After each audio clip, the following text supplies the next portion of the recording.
Another day, another smartphone launch in China. This new electronic treat is from a company called Xiaomi, literally little rice in Mandarin.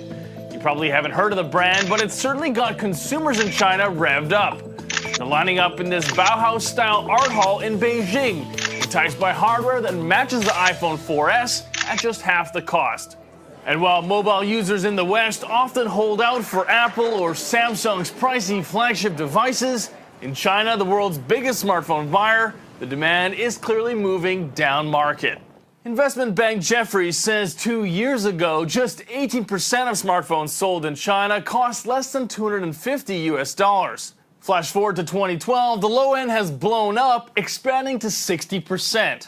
Next year is going to be about who's going to provide the best value for my money from a consumer point of view and from a telco point of view, because we think that hardware specifications for the handsets have already peaked. In other words, the oversized screen and quad-core processors of your precious Samsung S3 will soon be standard in the cheapest handsets in China.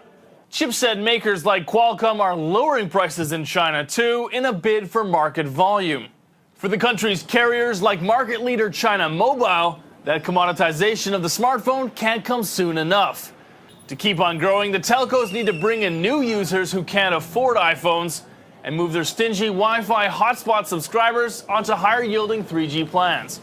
China Mobile shares have outperformed the market as a defensive play, but its longer-term performance depends on providers weaning existing smartphone users off generous handset subsidies.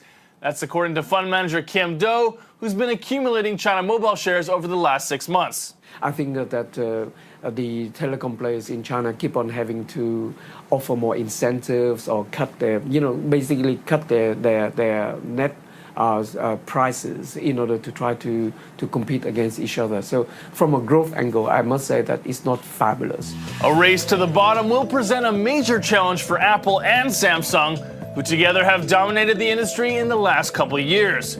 If the China trend spreads globally, a shift to cheaper handsets will mean tighter margins and slower growth for these industry powerhouses, and new opportunities for little-known upstarts like Xiaomi. John Gordon in Hong Kong.